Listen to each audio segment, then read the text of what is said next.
Hey guys, and welcome to Quality Shot. Extremely excited to be joined by Machel from the Carribean Cricket Podcast. How you doing, mate? I'm doing very well. We've been talking about doing this podcast for a long time, and I'm glad to finally be here after what seems like many months. Yes, I think you're. It's probably because you're a sought out man. Probably that would be why. But yeah, I appreciate you being on, and yeah, it's great to have you on.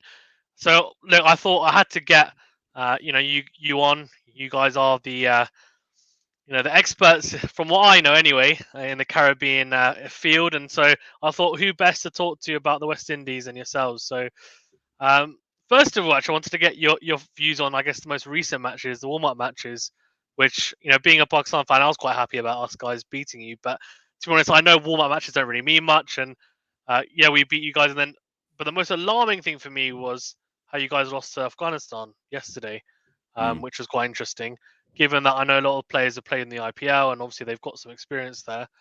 And then Roston chased it at 50, I know, but it was below 100 strike rate, which is quite interesting. So I think it must have been a struggle. I know Mohammad Nabi had a zero 0.5 economy rate, so that must mean that the pitch was doing something. But yeah, I mean, I wanted to ask you, I guess, as a West Indies fan, I mean, are people starting to worry a little bit because I know a lot of people, including myself, actually had them as one of the favourites. But is there a little bit of concern after the warm-up matches now? Listen, so if you read like the internet forums, certainly back home, listen to some of the Caribbean media, they would be expressing huge concern right now. I'm a bit 50-50 on all this, or maybe 40-60 in terms of not concerned to not concerned. I think first things first, I don't think we should judge an awful lot by the warm up matches. Um, the way the West Indies approach both warm up matches, and I'm talking particularly with the bat. So I think both against Pakistan and Afghanistan, they were like 30 whatever for 2 or 1 or whatever it might be after 8 overs. Now, and there were loads of dot balls. Now, yes, the West Indies are a team that have a lot of dot balls, but what was more key to me is they weren't attempting to hit any sixes. Across the 2 matches, they hit a total of 3 sixes. Now, when you think that's in 40 overs of batting, that a competitive West Indies or a West Indies that's trying to win a match at least goes down in glory. Like they're going down by trying to hit sixes. They're not just batting for the sake of batting. So there is a significant part of me, like I say, 40-60, there's a 60% part of me which is like, no, they're deliberately going through the motions here. They're deliberately getting their eye in. They're deliberately getting a feel for the pitch and how the ball is playing, and they're not actually concerned with winning the match. That's what 60% of me is saying. The other 40% is saying, but not very loudly, should I be a tiny bit concerned?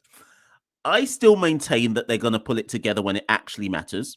I think it's worth pointing out that DJ Bravo played in neither match. And yes, that's only one player. Dre Russ bowled 2 overs in the match against Afghanistan. Chris Gayle didn't play in the second match either. Kieron Pollard didn't bother to come out to bat. So there's elements of Evan Lewis only played in one match. So there's elements of it where I'm like, should we really be reading a lot into this? It wasn't like it was our first team. I don't. It's whether you think you need to go into a tournament with a winning mentality. I don't know. Over the summer as well against South Africa, and I think this is what other people are looking at as well. We weren't that convincing against South Africa. Obviously, the Pakistan series got washed out. So I think people are also looking at it in the wider context of what happened over the summer as well. Ultimately, though, what I think is when we won in 2012, we only won one of the 2 warm-up matches. When we won in 2016, we only won one of the 2 warm-up matches. And obviously this year, we've won none. I just don't think we should play that much stock by the warm-up matches. But I understand why there's room for why some people are expressing some concern. Yeah, no, I agree. I think there's more asking you, but I think if I was, as a Pakistan fan, I think if we lost both our warm matches, I'm not really too worried. I mean, I would be worried generally, but not because of the warm up matches. I feel like the warm up matches, as you said, are a bit of a run out, and you can't really take too much from them. It's more people getting their iron, and then most of the time, and I'd imagine the West Indies especially will, they'll step up when it comes to it. Um, Quite a big miss, I think, is Fabian Allen getting injured. I Mm. feel like he brings quite a lot of balance to that side. as a spinner and also a hitter down the order. Kieron Pollaard's come in obviously, and he's more of the spin option. I know he's not as handy with the bat. Is that a big miss? Yeah, I think it is personally. So Akil is a better bowler than Fabian. Akil had the best in the recently completed CPL. Akil had the best economy rate in the competition after Sunil Narayan, and he's probably our best spin bowler in ODI cricket at the moment as well. So Akil Hussain is no slouch. He's a very much improved bowler, and arguably one of the top spin bowlers in the region. So in the bowling sense, it's actually probably an improvement. He should offer control. We needed Fabian Allen's a left arm spinner, so it had to be a left arm spinner that came in. With the bat, it's a massive loss. Losing Fabian, Akil cannot even. Let's not even talk about that. And then in the field, Fabian is the best fielder in our side, but Akil is no slouch in the field. So it's whether you think. Again, on one hand, you look at it as, well, West Indies bowling is technically the weaker suit. So bringing in a better bowler than Fabian Allen is a good thing. But will we miss Fabian Allen's lower order batting? I think yes and no. Yes, because obviously he's Fabian Allen. But also no, because Fabian comes in so late in the order that if Fabian's having to come out to win a match, chances are we've already screwed up. So there's also a part where it's like, well, yes, we all miss him, but it's not as bad as like losing a Pollard or a Pooran or whatever it might be, where you're actually saying his skill set might not necessarily be able to be filled by somebody else. Whereas with Fabian, we can kind of rejig things and just about make it work. Yeah, I agree. I think it's interesting because you guys pretty much can bat until I think it was like 9 or 10. So I think, and in T20s, as you said, I guess if you're going down to your 9 or 10, then it means you're probably in a pretty bad position. So you don't really want to be getting too far down your lineup in a T20, I guess, which makes sense. You touched upon Pooran. I wanted to ask you about him, the vice captain. Obviously, he's been in some horrific form recently. Got some runs there in the warm-up game recently against Afghanistan, like a decent 30. I think it was 36, 24 balls. I think it was. What do you think? I mean, I'm assuming they're obviously going to stick with him as a vice captain. Is he going to come good come the World Cup? And it's just he's gone through a bit of a rough patch, but he'll step up when they need him. Yeah, I think I'm 100% confident that Nicholas will be fine. I think in the recent press conference that he did, which I was in, Nicholas was asked about his recent form in the IPL, and his response to that was, first and foremost, he acknowledged that he was dreadful.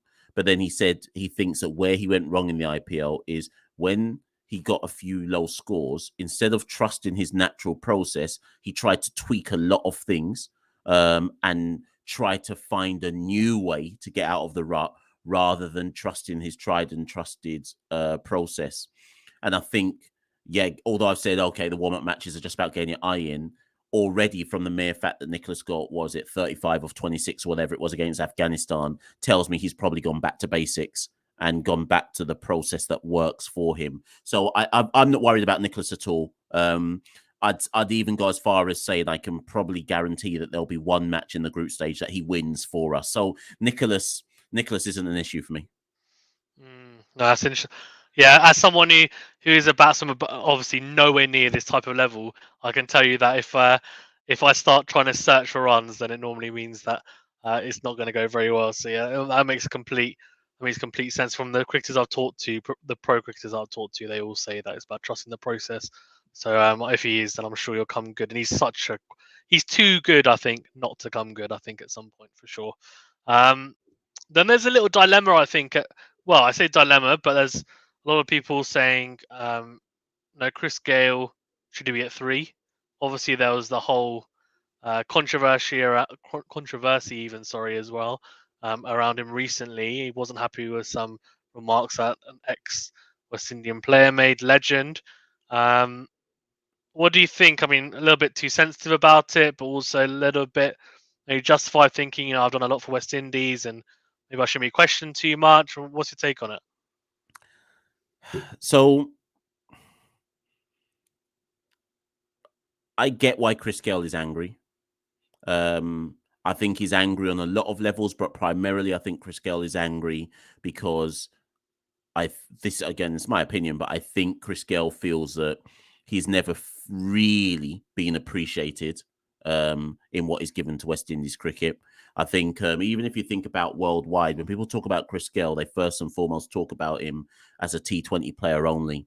And I think Chris, he's shown this through his career. When Chris feels that his backup is against the wall, he comes out lashing with his mouth and with his bat on the cricket field. So some part of me is like, well, actually good that Kirtley did what he did, because this probably ensures that Chris is going to fire to get back at his critics, and Chris has a habit of doing that. But I don't agree with the people who say Chris should shut up and let his cricket do the talking, because if we're allowing Kirtley Ambrose to have an opinion on a player, whether he's an analyst, whether he's a commentator, or whatever guise he was asked him, if he's allowed to have an opinion, my thing is Chris is allowed to have an opinion as well. And there's this weird thing, possibly in cricket as a whole, and maybe other cricketing nations and fans of other cricketing nations would say the same, but I can certainly speak about it in West Indies cricket. Because we were the dominant team in the world in the 80s, 90s, whatever, there is this kind of there's this kind of thing in West Indies cricket where it's like the legends can never be questioned, and what they say goes because, well, they were the greatest of all time, and so on and so forth. And it means that when a discourse happens where a legend is being taken to task, you often have this kind of groundswell of opinion in the Caribbean, certainly, and possibly outside the Caribbean, whereby how dare you?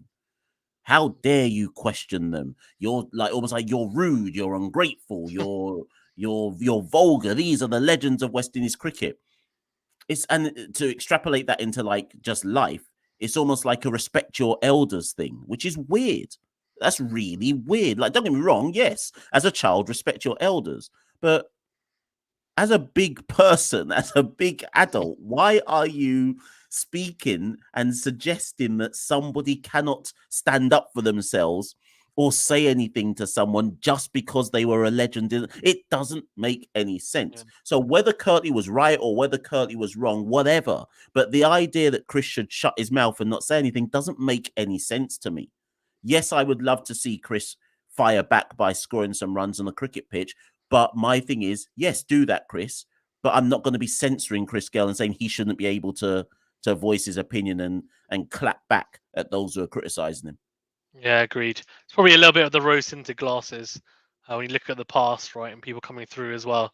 They think, oh, that generation, which was an incredible generation, but people probably just they equate greatness in cricket to that means we have to respect them in every single aspect of life, which isn't the same thing, I think, which we can agree on. So definitely a certain at 3 for you then, not opening. What do you do? For the first game, definitely. Rightly or wrongly, and whatever people feel about selection. And actually, that's the other thing I should say. Now Fabian's out, that will probably ensure that certain players get to play because of how the team will be. That's my opinion in terms of how the team will be tweaked. I suspect against England, we go tried and trusted. Chris Gayle will play at number 3. Will Chris Gayle still be playing at number 3 by the end of the group stage? Possibly not. I think Chris will be given certainly the first 2 games at number 3 to fire. If he does not fire in the first 2 games, it would not surprise me if our batting lineup changes slightly and maybe Chris is told to rest a game or be dropped from a game, or whatever it might be. But I would be shocked if Chris Gayle isn't in the first 11 for the very first 2 games of the tournament. And I'd equally be shocked if he doesn't produce some kind of match-winning innings in one of those first 2 games as well. No, I agree. How important are the spinners then? So I had Hayden Walsh Jr. on a few months back, before he was really a sure thing in the squad. And he said to me the one thing that he wanted to be part of the squad, but he also wanted to be an integral part of the squad and the starting 11. I feel like now he is. After obviously those performances against Australia as well, it was really impressive. Obviously did quite well in the CPL as well, and now he's coming to this tournament. I feel like he is the lead spinner really for West Indies. They're looking to him to pick up wickets. I mean, how do you think it's going to go? He seems to be much improved. How do you think that's going to go? I feel like spin is always going to be important in the UAE, but you've got him. You've got him. Obviously, you've got Ross and Chase as well, who can give you some overs, and potentially Akil Hussain all bowling together. Um, how do you think they're going to go for West Indies? So if we had recorded this a few days ago before Fabian Allen got injured, I would have said to you, yeah, you're right. Hayden's going to be the premier spinner for us.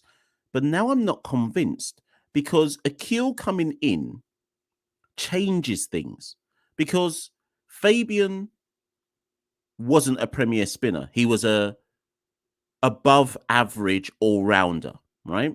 But Akil is a frontline spinner himself. So all of a sudden, we've gone from Hayden as the premier one, certain to probably play, Fabian Allen, power play, left arm spin, and maybe Rostam will get in the side.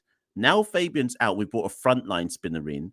I wonder if Hayden Walsh is suddenly the go-to bowler, actually. It wouldn't surprise me if the roles have now swapped and Akil Hussain becomes the go-to bowler for the West Indies because his record, certainly CPL and ODI cricket for West Indies, probably determines that actually he might be the one that Pollard trusts more with the ball.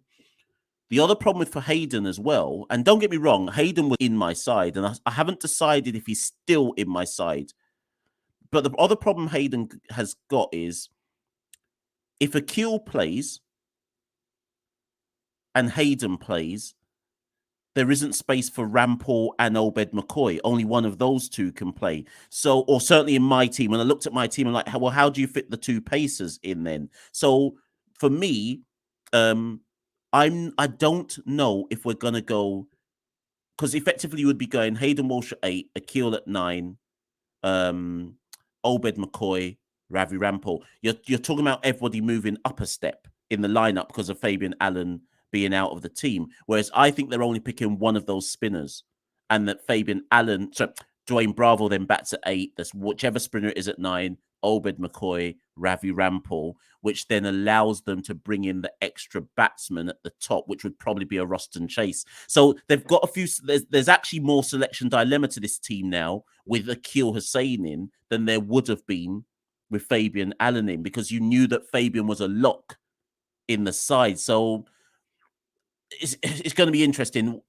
And probably ultimately what I should say, therefore, is that what it does allow them to do, though, which is probably a good thing for West Indies, is you pick the right bowler for the right venue for the right team that they're playing against. It gives them that bit more flexibility.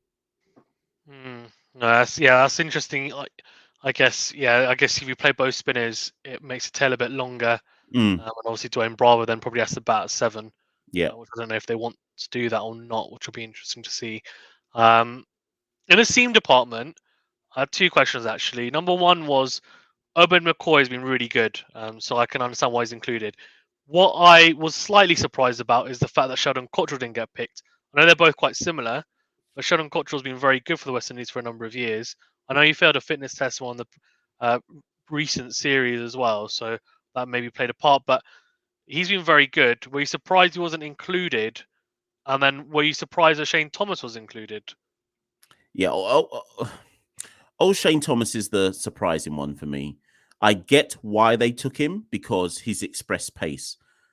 I think I've heard a lot of talk over the last year about O'Shane getting better, more control. And he bowled against, I can't remember who, but one of the first few games of CPL this year, he bowled a devastating set of 4 overs. Like, it looked like O'Shane Thomas back to his very best. And then for the rest of CPL, for me, he was just so good, quite good, then poor, then average and whatever. So his pick was a bit of surprise. I understood the basis for the fact they wanted a quick guy. I wasn't sure if O'Shane Thomas should have been that particular guy. And in fact, within the squad, I'd rather, you spoke about Sheldon Cottrell. I don't care who it would have been, whether it been Sheldon, whether it would have been Jason Holder, whoever. I just don't think O'Shane necessarily should have been the final pick. And I would be surprised if O'Shane plays any games in the World Cup, because I'm so worried about his control that I'd be surprised if he even gets a game. For Sheldon specifically, though, I think it's Obed McCoy's um emergence or proper emergence now that's probably put paid to Sheldon, because would you really play two? I don't know why you wouldn't, but would you really play two left arm bowlers?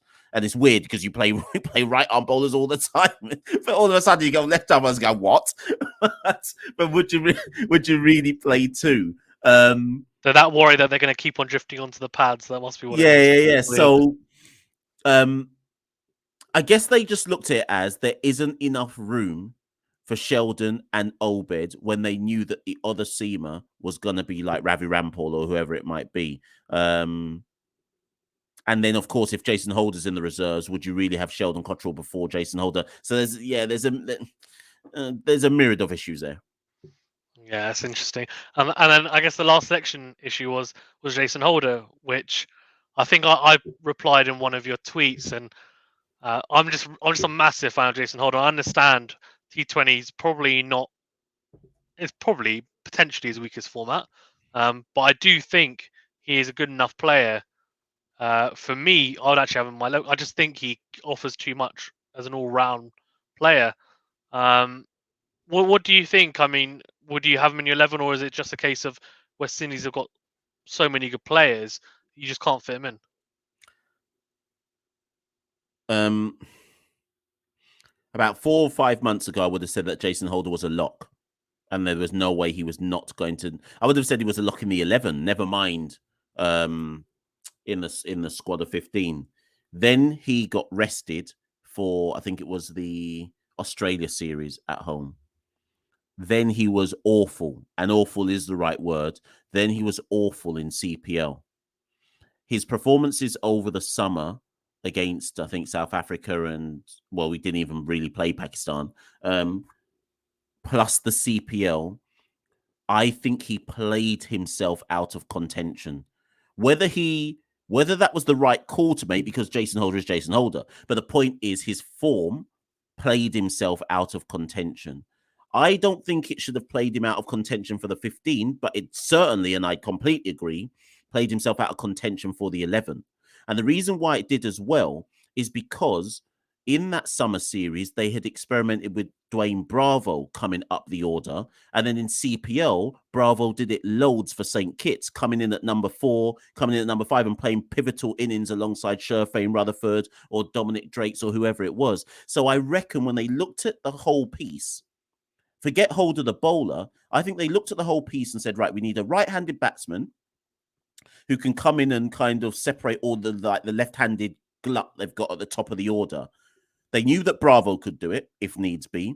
And then Roston Chase had an MVP CPL tournament and offers spin. And I think when they looked at the dynamics of, right, Roston offers spin, they're going to need a spin bowler in the UAE. DJ Bravo is DJ Bravo. That's already then the 2 possible right-handed bats to break up the left-handers. So then you move to all-rounders. Holder's not getting in front of Pollard. He's not getting in front of Russell. He's not getting in front of Bravo. He's not getting in front of Fabian Allen. So he can't get in there. So then you have to look at the bowlers and go, so what? Do you just play Jason Holder as a front-line power play bowler? And that's why I think he's missed out. Because I think they've weighed up Ravi Rampal and they've weighed up Jason Holder and gone, Ravi is a better power play bowler than Jason Holder. Now, that's open for debate. All I know is that Ravi Rampal was excellent in CPL and he was excellent in Super 50 earlier this year as well. And they're specifically looking at the power play. I think people have forgotten that Ravi's played in the World Cup and won a World Cup before as well, specifically bowling in the power play then as well. So they look at Ravi's age and just assume he's past it, but actually he's a very experienced bowler. Now, for me, that still doesn't mean Jason shouldn't have been in the 15. But I get why he wouldn't qualify for the 11. So it could well be a blunder that they've not got him in the 15 as an alternative to someone. Because again, this goes back to the previous question you asked me. I'm not sure O'Shane Thomas should have been there.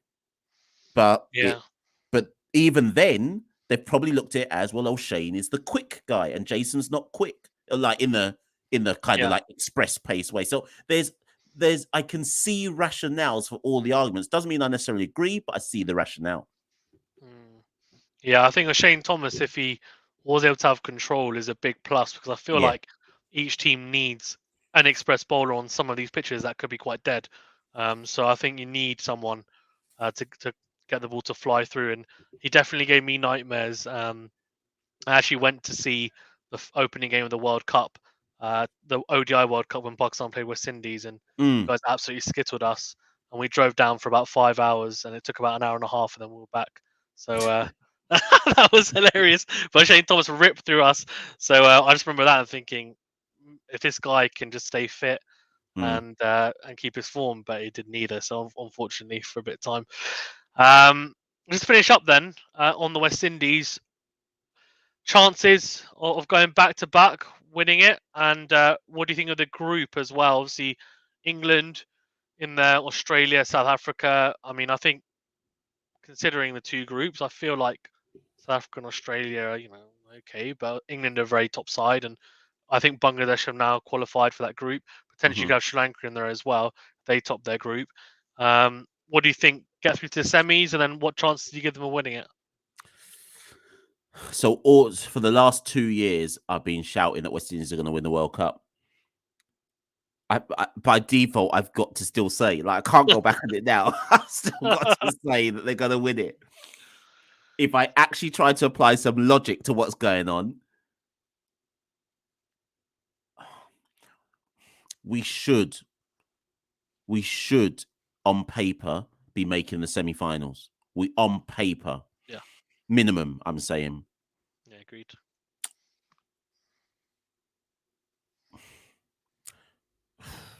Do you know what? In that group that we're in, I actually think lots of people are going to be. I don't think the group is as cut and dry as people might. Yes, No, England no, are a it's very not. good team, but it wouldn't surprise me if everyone beats everyone in that group, and it goes right down to the wire, and it goes down to net run rate as to who might actually end up going through that group. Yeah. So South Africa underrated. South yeah, Africa. no, 100%. And they possibly. I know we wiped Australia 4-1 or whatever it was in the T20s in the summer, but I wouldn't be ruling out Australia either, to be honest.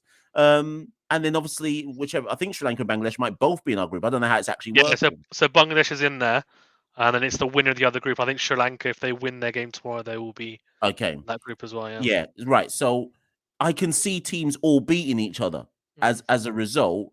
What I would say is, if we do get through, I think we'll win it because I think our momentum, and if they go in to that semi-final, sorry, let me start again. If we get to the semi-final and we have momentum behind us, I think it will be very hard to stop us. So yeah, I'm confident enough to say that if we go through, we're winning the whole thing. But Okay. at the same time, there is a tiny bit of me just looking at going, wait a minute, are we going to go through though? so, that's my answer. We go through, we win. Okay, and who are the closest people? Well, if West Indies aren't going to win it, who else is going to? Who's the other team that's going to win it?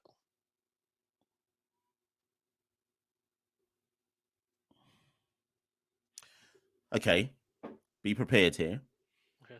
If we go through the teams, there's only two teams I would want to avoid, whether it be a semi-final stage or final stage.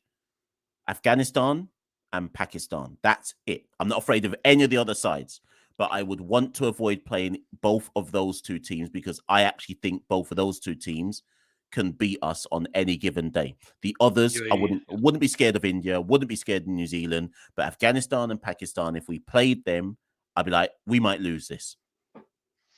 Yeah, the UAE. I mean, Afghanistan and Pakistan are very experienced in the UAE as well. So I think, yeah. Well, I'm hoping we'll do well, but we'll see. We'll see. Yeah, thank you, Machel, for being on. I really appreciate it. It's been fantastic having you on. Is there anything you want to touch on before we wrap up? Nah, just for anyone who's listening, make sure you follow QualityShot. Anyone who's come over from Carib Cricket channels, anyone we tell you to follow, get behind what they're doing, and we're saying the same for QualityShot. So after this, you can see all the social handles: Facebook, Instagram, YouTube. Go follow all that and get behind the movement, man. I know, thank you, appreciate it. And yeah, guys, if you are watching from QualityShot as well and you haven't already subscribed to Caribbean Cricket, please do go over, check out their YouTube, on Twitter as well, podcast on all good podcast platforms. They've had some fantastic people on, a number of West Indies international players, and lots of fantastic guests who I'm very jealous of. So I might have to try and get Machel to hook me up. So thank you. Thank you Anytime, for man. Anytime. yeah, all the best, mate. And yeah, we'll see you guys on the next video. Thank you very much. Cheers.